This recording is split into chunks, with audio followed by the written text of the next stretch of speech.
thank you guys for joining me on stage to discuss how we can make transparency work for the entire ad ecosystem. Let's kick off with a quick introduction from each of you. Hamish, should we start with you? Sure. Hello. It's lovely to be here. I'm Hamish Nicklin, the Chief Revenue Officer at The Guardian. Great. I'm Tim Hussain. I run digital at Ebiquity. I work with all our global clients there. Good morning, everyone. My name is Chris Hayek, and I am head of global media for Shell. Great, thank you guys. So we have a publisher, a brand, and we have Tim, who sits somewhere in the middle, kind of managing relationships between both sides, kind of on the agency and client side as well. So transparency probably means different things to each of you. I'd really like to find out from each of you kind of what transparency is for you and what, in your perspective, in your line of work, the biggest challenges you see in transparency are today. Hamish, kick off with you as you're sitting next to me. Okay. So I think transparency for us means a couple of things. It means transparency of where ads show and run. I think it means transparency in how the money flows through the ecosystem. And I think it means transparency around data that's involved in the decisioning around what ads get shown, what ads win bids. And that's, I think, something that's quite often forgotten about, actually, in the debate around transparency is how much insight publishers get, or otherwise, into the bid landscapes. So who wins, who loses each bid, and how much people are prepared to pay. Because that is really, really important intel for a publisher to understand the sort of like market intelligence, if you like, and the value of their inventory or perceived value of their inventory. And Chris, from your perspective, obviously sitting on the other side of the fence, do you feel that it's a fair comment from Hamish and from publishers to say they're not getting that transparency on what's happening, kind of how much money you're putting in versus what happens in the middle to how much you take out, or what your views on transparency are from that perspective? I do, and I think it's interesting listening on the publisher side of surprisingly where they think that transparency is. And I say surprising just from being a brand person, you're always thinking on your side. So we're always looking at transparency in terms of, do we understand where the money is?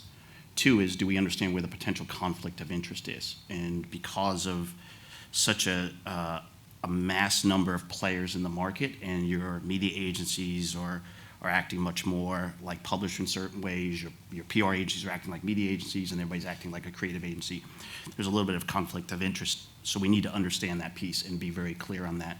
I think the last piece for transparency, always being a brand person, is not just the input but the output.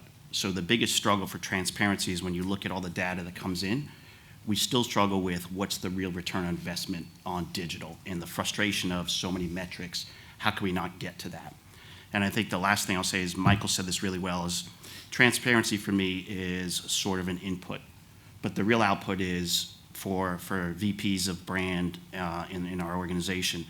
Do I have confidence that my media people, my agency partners, the platforms are basically delivering the way they should? And I think that's the biggest thing for me on transparency, is really the confidence piece. And I think Michael said that really well in the previous setup. Okay, and before we get into that discussion a bit deeper, Tim, what's your perspective on transparency? I think the fact, actually, I'm actually sat in the right position. So I'm 17 years on the publisher side and the tech side, Sky, AOL, big companies there, and now I advise clients on how to navigate the murky world that most of these people work in here. And I say the murky world because actually what I've noticed sitting in the middle now is that publishers have a perception of what goes on, and they're like, hey, we're completely transparent. Advertisers have a perception going, we want transparency, and yet it's the middle where the issue is. From media agency through to SSPs and data providers is where that issue is. And I think I won't go into the price and, about transparency of supply, but the other transparency I completely agree with is, transparency of recommendation. When your media agency comes to you and says, oh, we think you should use this media supply because there's a rebate deal sit behind it, or they make more tech money off it, or the publisher says, we've done this amazing piece of research, here, have a look at it, and you go and ask to actually get under the numbers, under the covers of it, and you can't see it. So there's lots of areas to transparency other than just cost and where it gets delivered. And you mentioned an agency will say, I think you should work with this media supplier because we get a rebate. They're not saying to their brands, we get a rebate, so you should use this. So what kind of crap are they coming up with to say this is why you should be working with a media supplier? And how are advertisers supposed to even begin to navigate that minefield? The hardest one is the recommendations that are constantly put, not just media agencies, but where media agencies act as media sellers. So that can come from any media seller, not just a media agency. But the argument for why we don't give you transparency. I've seen clients invest millions and millions of pounds into video inventory and they just can't find out where it's been delivered, what player size was it going on, was that mobile, was that desktop, and they get, oh, the contract says you're not allowed to have that transparency. Well, contracts might say one thing, but the tone of a relationship is slightly different to that. But it's tough for the agency, right? Because their margins being ever squeezed, they're being asked for more and more from their clients. I mean, Chris, I don't know if you agree kind of how you work with your agency partners and what you expect from them versus the remuneration they get. But it's difficult for them. And, anybody who's ever worked in a pitch process hears the word procurement, probably roll their eyes or start running out the door. Equally, if they hear the word Ebiquity, they might think the same thing. Is that how are agencies supposed to be able to be transparent but still actually make a margin, still actually do good business? Yeah, boy, that's a big question. I think there's a few things. One is on the procurement side. I think there's good procurement and bad procurement. And one of the things we've tried to work a lot with our procurement team over the last 3 or 4 years is recognize that when you look at our agencies, and especially media bias towards my side, it's not a commodity business. So it's not the race to the bottom line and how cheap can we get it. But I think there's a role on the agency side, and had a lot of conversations about this, is what's interesting is agencies are getting squeezed. Very few agencies are walking away and saying we can't make money on this. And there has to be the relationship in the hard conversation and say, look, here's as far as we can get it, and we need to be at a point. So you need the best possible people, which may cost you a little bit more for this, but we also need to both make money because that's where the problem has been. And I think procurement has squeezed so much and gotten down to this level that agencies aren't used to. But I also think there's a strategy piece to this that gets lost in that process. So it's all about what's the percentage you pay for the platform versus how much strategy can you bring in, how much better can you make it. So we talk about this, reducing costs is limiting in terms of what your bottom line is, but revenue is unlimited. And I think we always forget that piece, and the agencies play a really important role if we get the right agency and we get the right structure as part of that. And the remuneration on doing the right things is really important. I think that piece has been lost also, and that needs to come back as part of it. Right, okay. Yeah, interesting. And then on the flip side, going to the publisher side of things, do you feel, at The Guardian as a premium publisher, do you feel you are getting the transparency, you're understanding exactly what the advertisers are putting in versus what you're then taking out of it? And is there more that you could get from the advertiser that you're demanding but you're just not getting it? Well, I think the interesting thing is, of course, the market is split in two. There's the demand side and the supply side. And we have put in contracts with all of our suppliers on the supply side to make sure that we get as much transparency as we possibly can. But that stops at that end, at the exchanges. We can't really see what happens on the demand side. So we have no idea how much an advertiser is putting in and how much may or may not be disappearing between there and what comes into the SSP. And when I say disappearing, I don't mean nefariously. I mean it might be perfectly legitimately. But we don't get to see that because we only get to see what gets put into our side. Having said that, I see a future where demand and supply, both ends of it, advertisers or their agencies and publishers start sharing their log level data and actually getting much more insight into what is going on in the middle. I don't see why that would be a million miles away from a stage where we could start doing that, so we could actually just make sure that we're holding everything to account, because actually we've got the most to win and lose by ensuring that level of transparency exists. Absolutely. I mean, so ExchangeWire, along with Prohaska Consulting, ran a training session last week for the sell side and the buy side, and Matt Prohaska, who you'll see on stage later, was trying to explain transparency and kind of making the audience understand take rates and exactly kind of what the advertiser puts in versus what the publisher then gets out. He said to the buy side people in the room, so now you understand kind of it's tougher publishers, they're not got transparency on what's going in and they're not getting very much out of it. Are you going to make sure you give them more data than you currently do? And the reaction was, why? Why was that reaction the case? And they said, well, because they probably hacked the prices up. Well, I mean, it's not so much about hacking up the prices. It's more about just ensuring that everyone can see where the money's going and being completely transparent and fair about that. Like, as far as I'm concerned, we talked about this before when we were preparing for all of this. Is there a natural conflict between buyers who want cheap inventory and publishers who want to sell for higher yields? Of course there is. That's the same with any market where there's a buyer and a seller.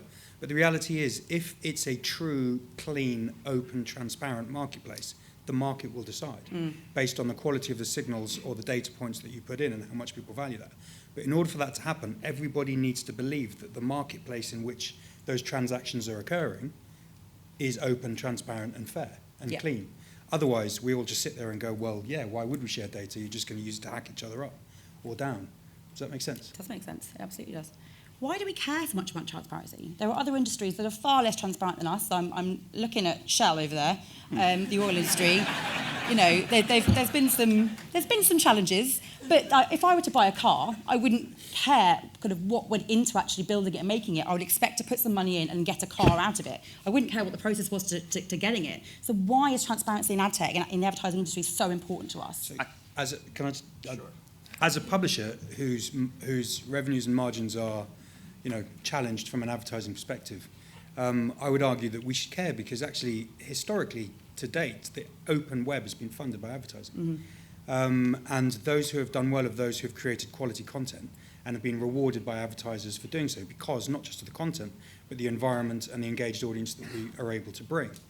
If the money disappears from the middle of that ecosystem by people who perhaps don't offer the value that the open web brings, then we are, you could argue, if you extrapolate this a long way, that we're damaging, the potential of the open web as it stands. And I think that is why we should genuinely care about this. Yeah. Because historically, the web's been funded by advertising. Let me just jump. I just want to agree on that one because I see from a very interesting viewpoint. I used to buy money from an ad point of view. I used to sell, inventory as a publisher when I was at Sky. And when I come in now and I see advertisers being sold at £26 CPM for a video inventory, and people refusing to give that supply source, and then when we get access to that supply source, and I see it's been flogged on from inventory that you could buy for 12 quid, 13 quid. What's happening there is that the advertisers are being sold and being told this is amazingly good, high-level inventory, so they're paying top whack. It's being put on cheap second-rate or other inventory, and the people who supply the reason why people come onto the internet in the first place, good quality publishers, don't make that money. And if you don't get transparency, you can't see what's working. Mm-hmm. This isn't a car.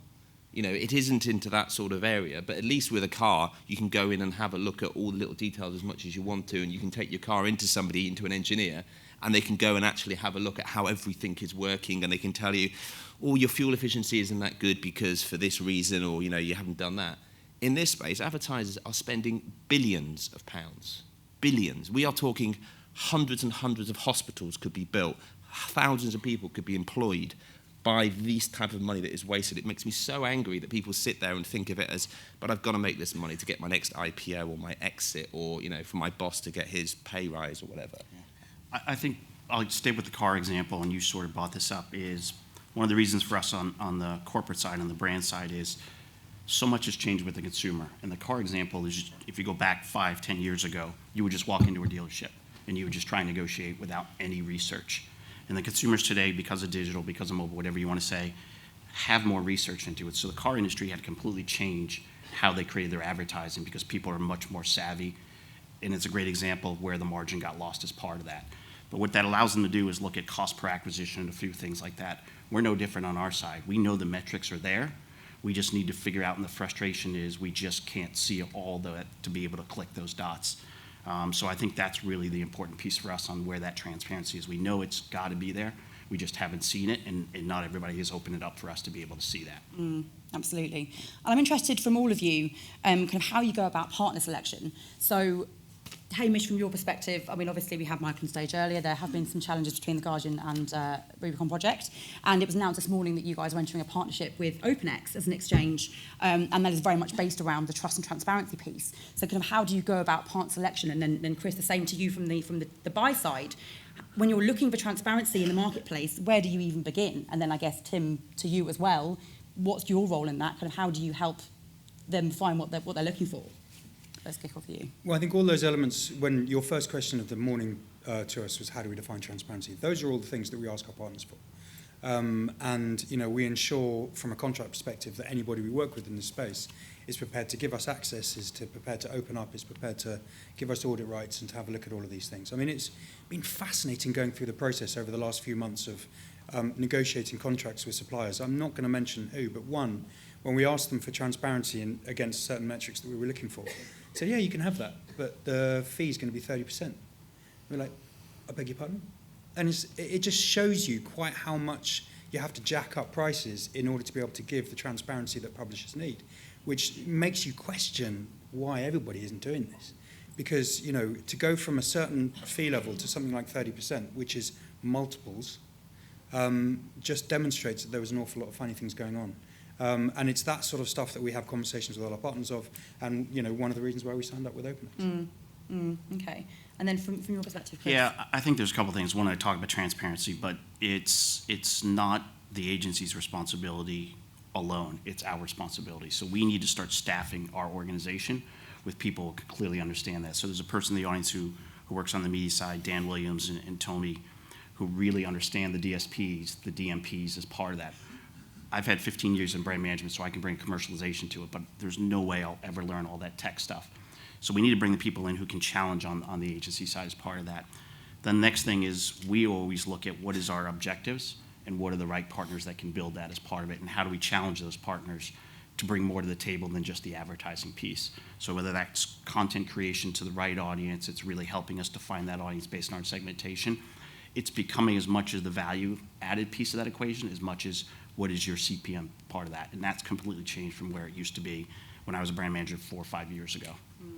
And would you, sorry, yeah, go to. No, I was going to say, no, and our role really is we are, it's an interesting place to be. We're generally one of the only neutral parties in this. We make no more money if you put all of your investment into television or you put all of your investment into digital, and we make no more money if you stop all your marketing at all. We make the same amount of money in that area, and for us it's really to be a combination of advice onto the advertiser side to give them an honest appraisal, because Michael himself from Rubicon, great, you come in, but every time he comes in he's thinking about how am I going to exit, how much money I'm going to make, and he's going to be coming to talking about why his tech is better because he has a commercial need to sell that.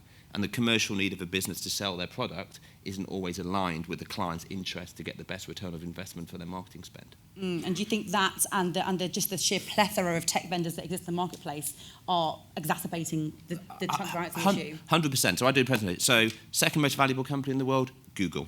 Okay? There you go, I've said that. Now let's just make an argument. Let's just say, for example, that digital advertising was half as effective as we think it is. So you should decrease your investment budgets by half.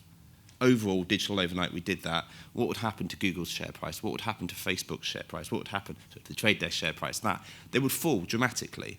There was a massive need to keep people investing in digital because there are many, many business plans supporting that. Now, I'm not saying that's wrong, but it does create, bad environments when people will push an agenda because it's in their commercial interest, not because it's in the interest of the advertiser. And Chris, do you think there should be a more direct relationship between yourself and the publishers that you work with, rather than going through all the different layers in between?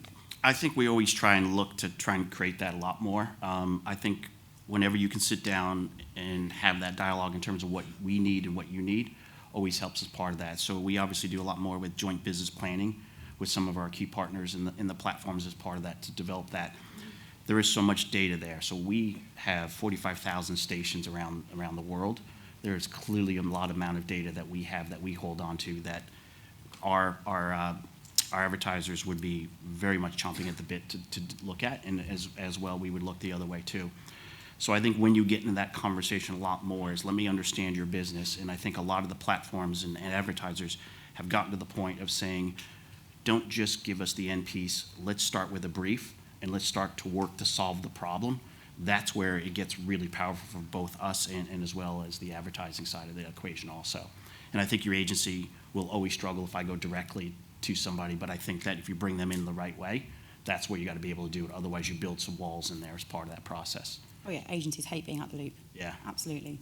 And so, Tim, I'm interested from your perspective, kind of from the Ebiquity media auditing side of things, how you are, from efficiency and programmatic buying, are you recommending advertisers kind of blanket to don't go open, go close, like you shouldn't be buying in the open marketplace because you can't guarantee what you're buying, the prices are higher? Should you be having a more transparent environment going in through the PMP, for example? What's the kind of strategy there from digital? The first one's just echo Chris. I generally think that advertisers need to engage more with publishers directly, and I think they need to do that in closed room sessions, because I do believe that as media agencies have moved into selling media and selling technology and solutions, some of their pure impartiality has been eroded. And it's very hard when somebody in a media agency can also sell on their trading desk that competes with something like a Rocket Fuel or somebody else, for example, to be truly impartial. So I think that. But in terms of the piece there is the annoying thing here is that programmatic advertising is inherently very, very transparent, other than sort of brand safety issues. The issue is how it starts on one side and then appears to the advertiser. If advertisers themselves had the same buy and trading desk that I'd had at, say, Collective, or anybody you guys would use in any areas, you can see a lot of what's going on. And whether it's open marketplace or publisher direct, I think that comes down to what your execution strategy is and what you are as a brand. But I can say from our point of view, we do quite often see that direct publisher buys with publisher second-party data generally quite often can outperform third-party data segments than people and put the open marketplace. This vision that publishers aren't important anymore and you can buy a third-party segment and just go and run it anywhere, I'm not seeing that come through on the data. No, and we've run tests in the past where we've decoupled our first-party data from our inventory and said, okay, let's buy that across the open web using our data. And we get told time and time again that if we could scale that, and we're not really comfortable with doing it because of all sorts of reasons, but if we could scale that, people would cheer their arm off for that quality of data. So to say that using our data and just buying us on the open exchanges and allowing third parties to match up, it just doesn't make sense, because we know the power of first-party data that premium publishers have, which is why finding some way to buying directly through us with, through the programmatic channel and using our data, we think is a really sensible solution. But obviously it comes up against, the cost and other implications versus going with an open mindset. And with GDPR coming up, I just think if you're buying a third-party segment that you can't 100% verify, you're putting yourself in a very risky position. Really risky. Stay tuned, folks. There'll be a lot more on GDPR later. But I mean, and then Hamish, it must drive you mad when you get an advertiser come up to you and say, I managed to get Guardian inventory 50p CPM. You're thinking, well, I doubt it. How have you actually managed to achieve that? And there's still a lot of blind network buying. Are we trying to disintermediate the middle sections here and just kind of create complete direct relationships? Not at all. I think the value of the middle is, there is a value for the middle, right? Because there are costs associated with performing all of the technology. I think it would be very hard for publishers individually to create and manage on their own. I know there are some who have managed to do it, and it's something that is always of interest to publishers. But I think there's absolutely a value, and we wouldn't want to disintegrate the middle at all. I just, I'd want to make sure that we understood the value that everybody was bringing to the table. One of the tweets that I saw when I was in the crowd for the first session was, it'd be really good to understand the actual costs associated with running an exchange so that you could find some way of finding out what the right take rates and the right margins should be. Yeah. Now, obviously, that involves opening books, which is not in everyone's interest. I totally understand, but at the moment, it's just hard to know how much we should be agreeing on prices because we don't know what's fair. What I'd like to see is a place where we are that fully transparent that I talked about in the middle, such that the market can then, do its thing around prices. And there's a buzz term at the moment, SPO, supply path optimization. And speaking to a lot of advertisers, they're not entirely sure what it actually is or means. And it feels like it's a term that ad tech have created and then not actually forgotten to tell everyone on the other side what to do with it. I'm not sure. Is it something is it a term that you both understand? Is it supply path optimization? So, it does what it says on the tin. It's basically enabling advertisers and publishers to have a better understanding of how each other works. I mean, would you both agree that it would be good to have a better understanding of what the advertisers are doing, seeing, and vice versa for the publishers? Yeah. Yeah. I mean, it goes back to what I was saying about sharing log-level data, both sides, so you can actually see where the money's flowing and transparent, say, well, this is what I got, this is what you said. Yes, I think that would be a very good thing. Yeah. From what I know about it, I think it does two things. One is it gives a little bit more transparency in the pricing, but I think the other great thing is I think it's trying to remove some of the bad actors in that supply chain. And so if you look at that piece, it's definitely a really strong opportunity as we go forward. And for a corporation, I think that's really important because I think with the growth that's happened, like any capitalism, when you see opportunities, there's all these companies coming into it. So all these new players and everything going on. Anywhere you can simplify that and perhaps move some of the bad actors, whether we talk about brand safety or even this piece, is always a good thing for a corporation. And we're running out of time. I just want to kind of kick off with one kind of final thing, which is from the advertiser perspective, if you knew that you were putting $1 in and that the publisher was getting a decent return of that out and you had more idea of what was going on in the middle with take rates, with ad tech tax, whatever, would you be willing to upfront pay more per CPM to ensure that the publisher was getting a greater return? I think all that depends on not just the things like click-through rates and view-through rates for us. It's how do you connect it back? So can we understand that that really drives more footfall to the stores? Can we understand that has a positive effect on brand? If we can do that, I always believe that we're not limited by just pushing that down. Then it becomes that real value. And for the first time in traditional, we've never understood that. If we can actually understand that on the digital side, I think the transparency, the tech stacks, all that kind of goes away a little bit.